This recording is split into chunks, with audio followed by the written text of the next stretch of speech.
El quinto evangelio. Samael Aún Beor. Conferencia número 10. La gran obra.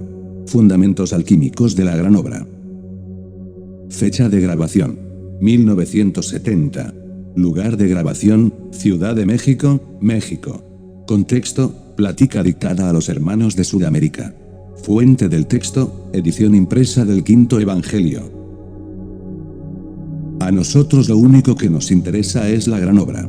Muchos pueden explicarla, pero, y allí está el pero, si no realizan la gran obra, pierden su tiempo. No basta, simplemente, tener la fe. Es claro que la fe sin obras, es fe muerta. La obra se justifica con la fe, y la fe con la obra. Lo importante es la gran obra. Si alguien nos escucha y tiene fe en nuestras palabras, pero no realiza la gran obra, se parece al hombre que se mira en un espejo, da la espalda y se va, nada hace, pierde su tiempo. La fe es maravillosa, pero sin la obra es muerta. Se necesita que la fe esté respaldada por la obra. En esto del trabajo en la gran obra, hay que pensar en muchas cosas. Ante todo, tenemos que controlar la lengua. En modo alguno debe interesarnos aquello del dice que se dice, las murmuraciones, a lo que otros dicen de nosotros, etc. Recordemos aquella frase que en una antigua existencia puse en uno de mis libros: no soy más porque me alaben, ni menos porque me vituperen, porque yo siempre soy lo que soy. Entonces se me dio el nombre de Tomás de Kempis, y escribí la imitación de Cristo. Pertenecía a una sociedad esotérica, era un monje, aunque allí, en el monasterio donde vivía, aquello se ignoraba. Usualmente, entre los monasterios de la Edad Media vivían también grandes iniciados, algunos hasta muy simpáticos. Basta recordar al famoso Rabelais, que escribió obras interesantísimas, un poco jocosas. Cualquiera que las lea a la letra muerta, podría suponer que Rabelais fue un payaso. Uno no puede menos que reírse al leer al Gargantúa y Pantagruel, y cada gnóstico, si lee esos libros, puede ver que son chistosos. Sin embargo, cuando uno sabe captar su honda significación, viene a darse cuenta de que Rabelais fue, ciertamente, un gran iniciado. Él escribió en ese estilo para tratar de salvarse de la hoguera de la Inquisición, y milagrosamente se salvó, milagrosamente. En alguna ocasión, dentro de la iglesia, ocupó el puesto de San Francisco, parecía una estatua allí. Cuando estaba en las filas, él se hacía un poco payaso. Cierta vez lo sacaron, junto con otros monjes, y lo metieron al calabozo varios días, a pan y agua, pero él seguía, porque debía ser siempre un humorista. Fingió con alguien ser el Papa, y ese juego casi le cuesta la hoguera. En todo caso, muchos iniciados dedicados a la gran obra, trabajaron en la Edad Media en forma intensiva, y hasta vivieron metidos dentro de los mismos monasterios del catolicismo romano. Eran iniciados confundidos allí con el clero. Y secretamente, en silencio y a determinadas horas de la noche, hacían sus reuniones esotéricas. Todo esto es bastante interesante, ¿verdad? La obra es lo que cuenta, mis caros hermanos, lo que realmente importa. Pero se necesita mucha resolución moral, no debemos tener preferencias para con nadie, tratar del mismo modo, tanto a los ricos como a los pobres, sin preferencias, porque si únicamente tratamos nosotros con mucho amor a los ricos y a los pobres los despreciamos, indudablemente, no estamos preparados para la gran obra. La lengua, por ejemplo, es un órgano muy chiquito, ¿verdad? Mas, cuán grandes bosques se enciende.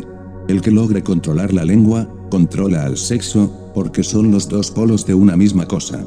Muchas gentes sufren con el asunto del problema sexual, con su lujuria, con su lascivia.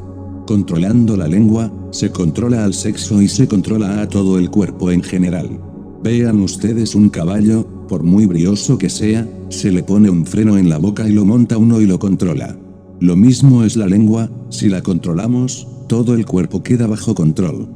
Es, pues, muy interesante saber controlar la lengua, en realidad es necesario, es específico, es indispensable para la gran obra. Todos en general, todos los hermanos del movimiento gnóstico se están preparando para la gran obra. Hoy en día, a los que son impacientes no se les puede exigir demasiado, están, dijéramos, en el estado kinder. Pero si se serenan, se vuelven pacientes y controlan la palabra, van adquiriendo las cualidades necesarias, al fin, un día, podrán entrar en la gran obra. En todo caso, es claro que la gran obra corresponde, ya, a estadios muy avanzados del esoterismo, eso es claro.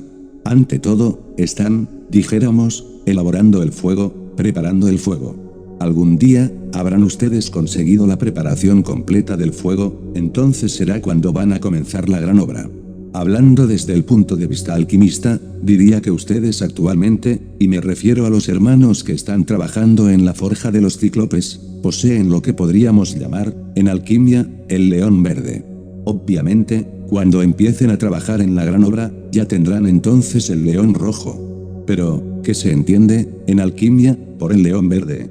El fuego incipiente, sin desarrollo interior.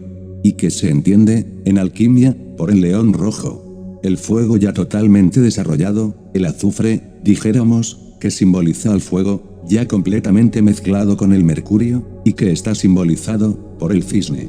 Es claro que, solo mediante el fuego desarrollado, solo mediante esos poderes simbolizados por el león rojo, puede llegar uno ya a la transmutación alquímica del plomo en oro, puede llegar uno ya a convertir los cuerpos existenciales superiores del ser, en oro puro. Pero esos son estadios del desarrollo interior, ya muy avanzados.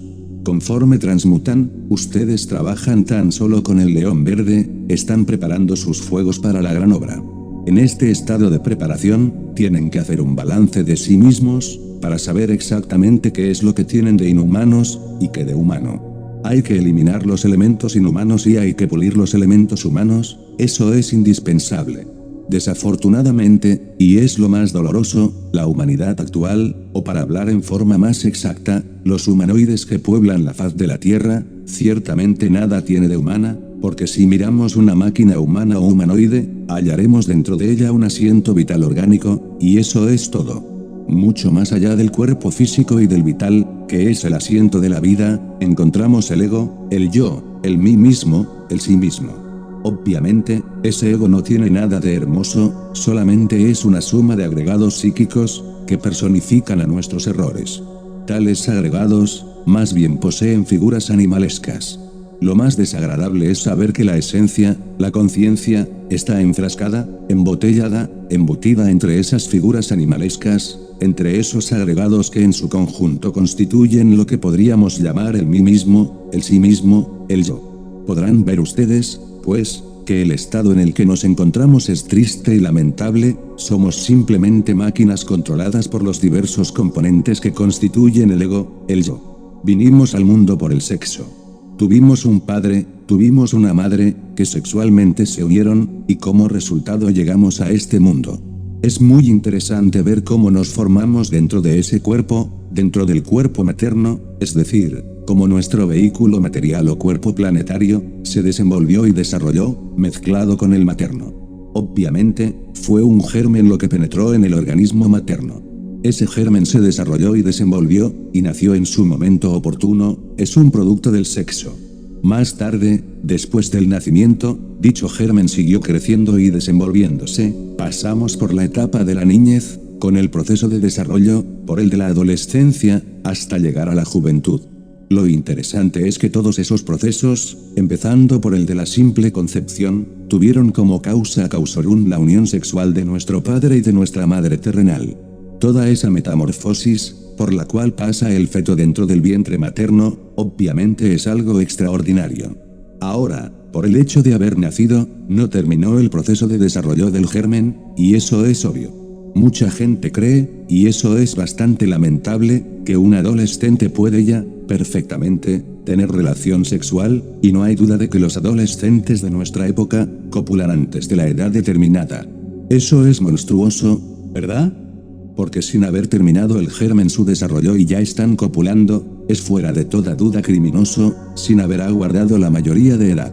Solo desde los 21 años en adelante, se puede realizar la cópula. Antes de esa edad, el resultado de esas cópulas, de tal copulación antes de tiempo, resultan, fuera de toda duda, desastrosos para los estados posteriores de la vida. En tiempos antiguos, ningún adolescente copulaba. Hoy se ha perdido el sentido de responsabilidad moral, creen que por el hecho de ser adolescentes, ya terminó el desarrollo del germen humano, y eso no es así. Si ustedes me ponen atención, si siguen con serenidad mi disertación, podrán comprender lo que quiero decir. Una vez que ha cesado el proceso de desarrollo de aquel germen que otrora entrara en el vientre materno, ya la copulación es posible, es claro. En todo caso, el fundamento básico de todos los procesos de desarrollo, la raíz de todas esas metamorfosis, la causa la hallaremos, sin duda alguna, en el acto sexual de nuestros padres. Vean ustedes qué interesante, cómo se enlaza todo en el tiempo, como de una unión amorosa surge el mismo germen que pasa por múltiples procesos de desarrollo o metamorfosis. Si no hubiera habido la copulación de nuestros padres, indiscutiblemente que nosotros no existiríamos en este mundo. Esa copulación es, pues, la base de nuestra existencia. En la misma madre, en su claustro vívido, durante el estado de preñez o de embarazo, pasa por múltiples fases. Por ejemplo, se preparan los mismos pechos para alimentar a la criatura que va a nacer, sus caderas se ensanchan, claro está, y todo su organismo, indudablemente, atraviesa por varios cambios maravillosos. Nace el niño, y comienza a crecer felizmente, con todas sus fuerzas. Durante los primeros 7 años de la vida, trabaja la primera capa testicular, ella produce ciertas células para la existencia, y nada más. Entonces nos desenvolvemos bajo la influencia lunar. De los 7 a los 14 años, pasamos por la regencia de Mercurio. Ya el niño comienza a ir a la escuela, a estudiar, ya no está quieto, está siempre por las calles, etc. Entonces, al llegar a esa edad trabaja la segunda capa testicular. Ella produce ciertas hormonas que definen bien el sexo. Y de los 14 a los 21, entra en actividad la tercera capa testicular. Es claro que de los 14 a los 21, nos desenvolvemos bajo la influencia de Venus. Es la edad de la punzada, como se dice, la edad en que los jóvenes se enamoran de las muchachas, es la edad en que las muchachas se enamoran de los jóvenes, etc. La tercera capa testicular en el varón, produce zoospermos y estos, indudablemente, vienen a promover muchas inquietudes intelectuales. Estos zoospermos dan nuevas ideas, nueva capacidad intelectual, nuevas formas de pensar, etcétera, etcétera, etcétera. Desgraciadamente, esta juventud está mal educada. Los zoospermos que deberían ser debidamente ahorrados para el propio desarrollo, son eliminados en forma absurda. Al llegar a la edad de los 21 años, creemos que ya hemos completado todo nuestro desarrollo, y nos consideramos mayores de edad, dignidad y gobierno. Y viene luego, entonces, el acto de fornicación, nefasto. La tercera capa testicular siempre estará produciendo zoospermos, por lo menos en la gente joven y madura. Los ancianos han gastado, desafortunadamente, ese capital de zoospermos. Entonces ya, en edades avanzadas, la tercera capa no trabaja.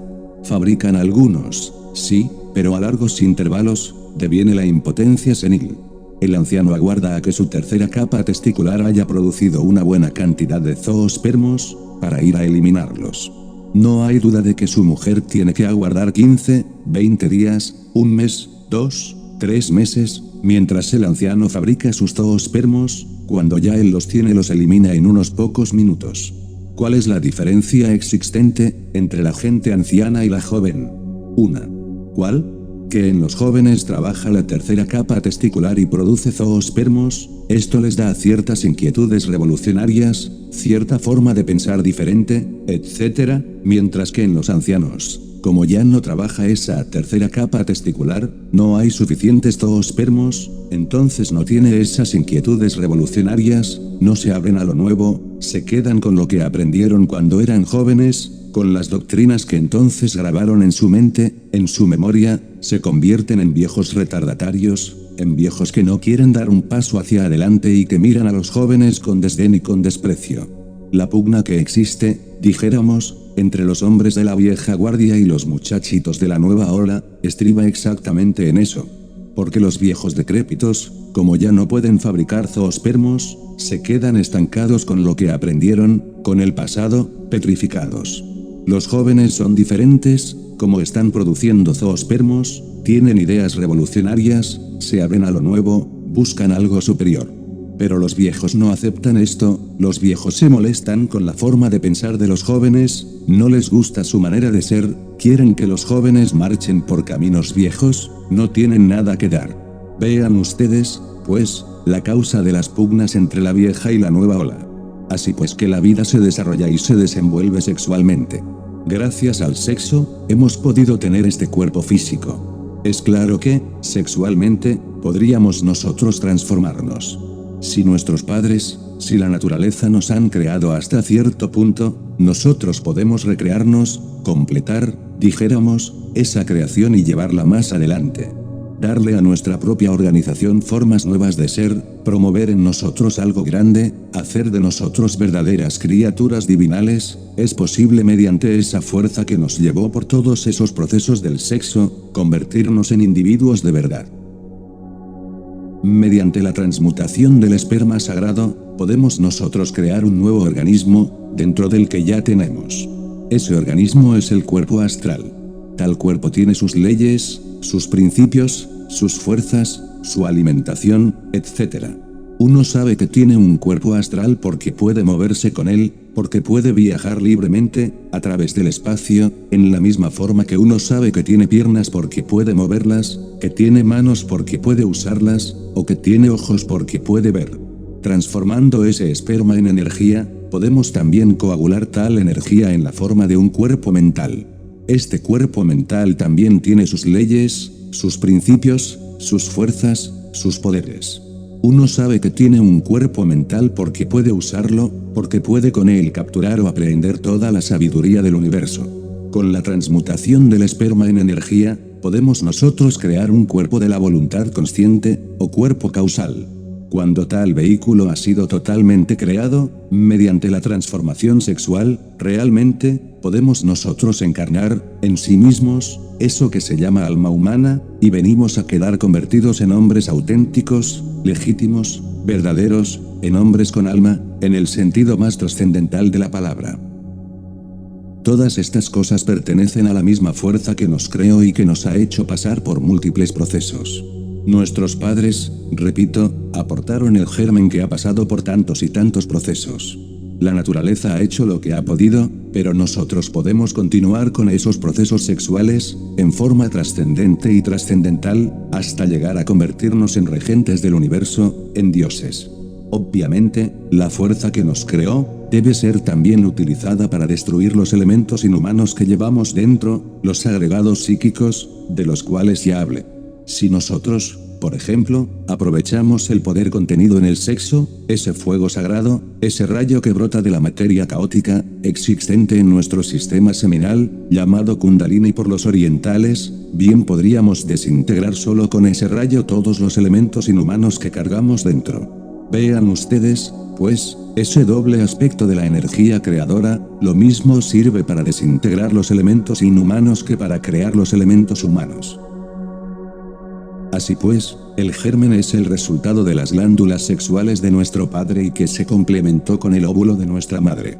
Tal germen será desenvuelto más tarde. Puede llegar a poseer vehículos que actualmente no posee, llegar a tener un astral, un mental, un causal. Pero debemos seguir adelante, porque eso ya no lo hace la naturaleza, entonces ya necesitamos cultivarnos nosotros. Es lo que necesitamos. Ella hizo hasta donde pudo. Ahora nos toca a nosotros seguir adelante con este germen, no dejarlo que se petrifique, hacerlo pasar por sucesivos desarrollos, más avanzados, y el resultado tiene que ser que nos convirtamos en dioses, ese es el resultado. Así pues, mis caros hermanos, al grabar esta cinta que hago llegar a Suramérica, quiero recordar a todos que la alquimia es la base, el fundamento de la gran obra.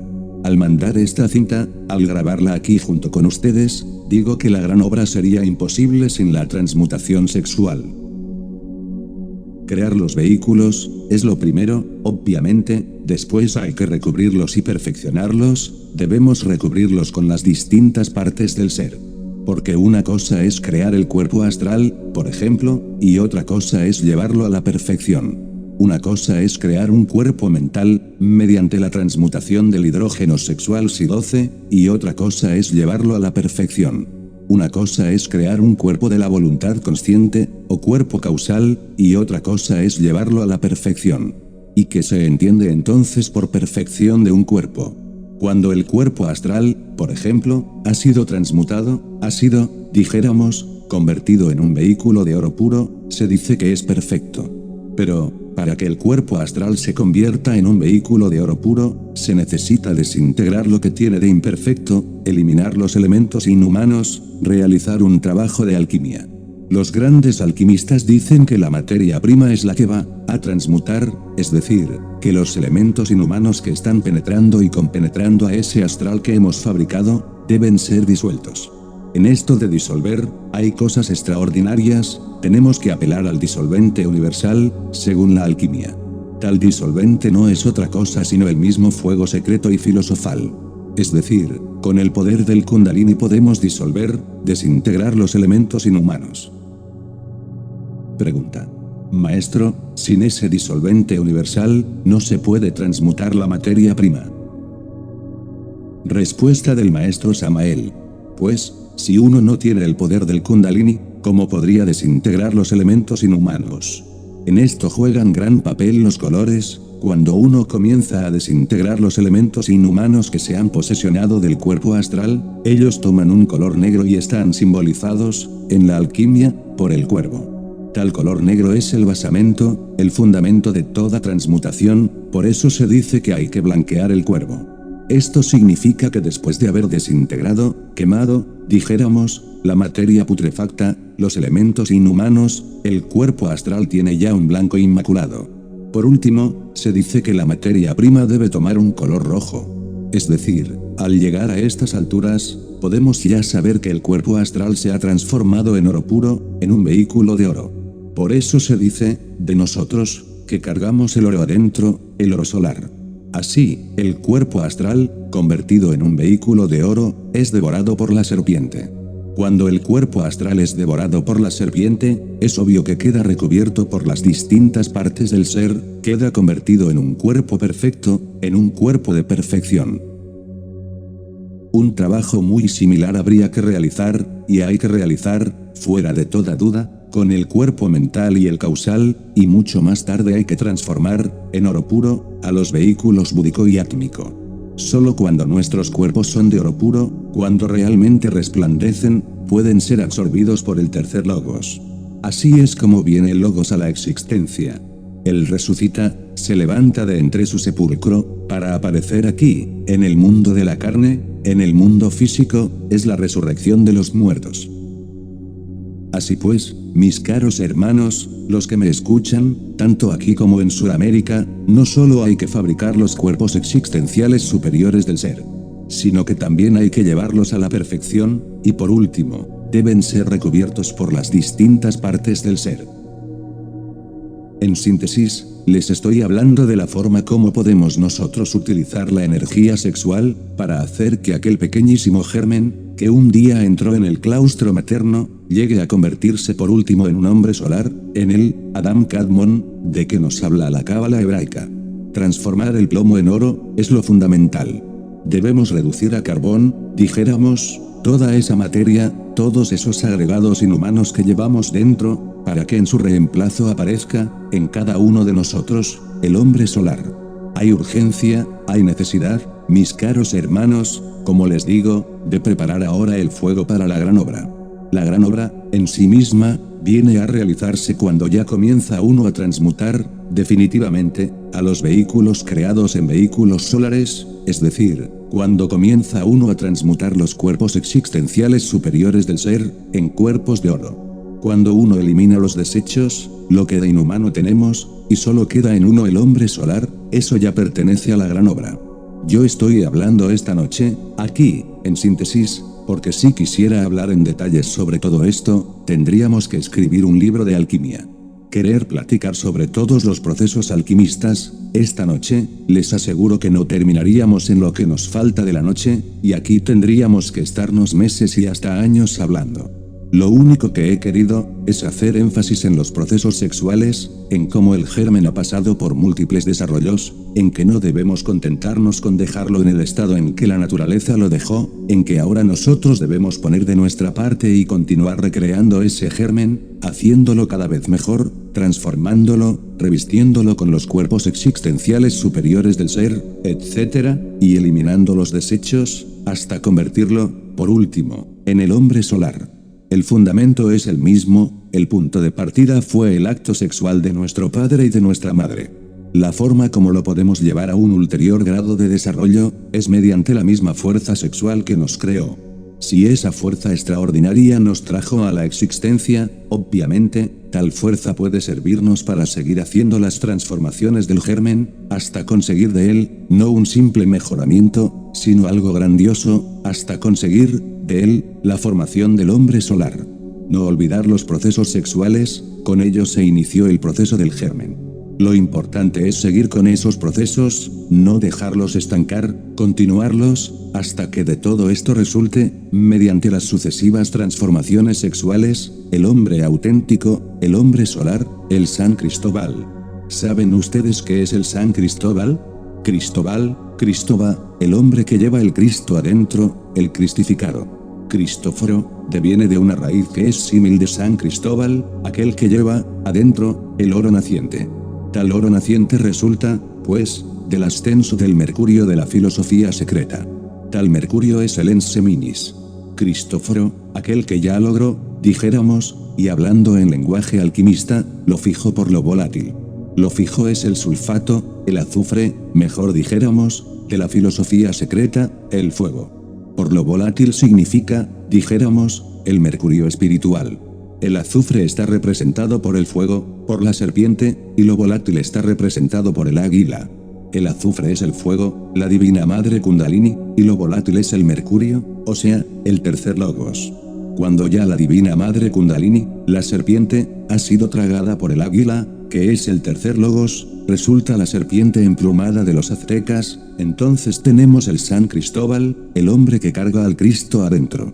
Eso es lo que necesitamos, que cada uno de nosotros se convierta en un San Cristóbal. Hago pues llegar, esta noche, mis salutaciones a todos los hermanos de Sudamérica que me escuchan, y los invito a que continúen con el proceso de desarrollo de ese germen, que un día entró en el claustro materno, que lo lleven adelante, que no lo dejen estancar, que lo sigan transformando, hasta que quede el hombre solar. He dicho, mis caros hermanos. Paz inverencial. Hay un hermano que quiere hacer una pregunta aquí. Pregunta. Venerable maestro. Otras veces, usted nos ha dicho que cuando el individuo, propiamente el varón, llega a los 50 años, se esterilizan sus espermatozoos, o sea, que llega a la andropausia. ¿Qué sucede entonces con ese germen? Respuesta del maestro Samael. Bueno, es claro que la tercera capa testicular, ya en cierta edad avanzada, pues deja de trabajar normalmente, ya produce muy pocos zoospermos, y es precisamente cuando se presenta la andropausia en el hombre, entre la edad de los 49 y 50 años. Lo mismo sucede en la mujer, tiene su edad crítica, ella también tiene su menopausia. Pero si se transforman las energías sexuales, si se practica el Sahaja Maituna, si se trabaja con la alquimia sexual, se trasciende esa edad crítica. Entonces es posible continuar hacia adelante con los procesos maravillosos del sexo, hasta hacer de ese germen, que un día entró en el vientre materno y que ya tiene una figura definida, algo nuevo, algo diferente, un hombre solar. Pregunta. Venerable maestro. Entiendo que un hombre casto, que no pierda ni un solo gameto, tiene una gran ventaja con la mujer gnóstica que pierde un óvulo mensualmente. Respuesta del maestro Samael.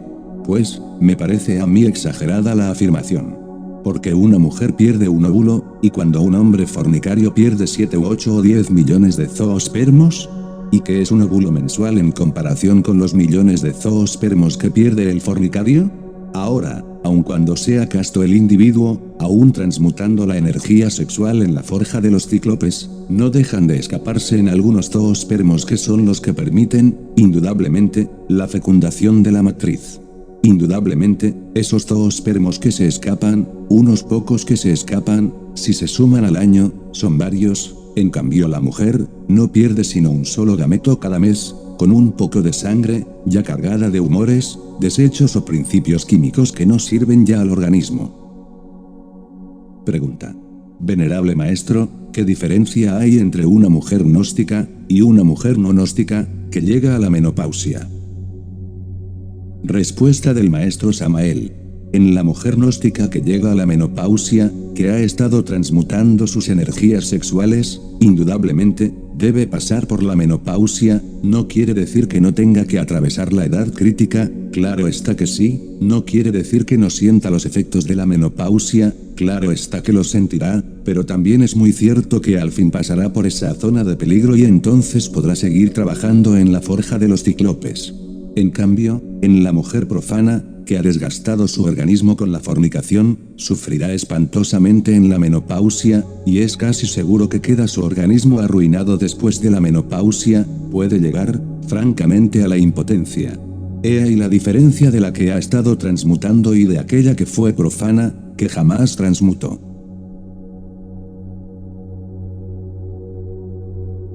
Fin de la conferencia.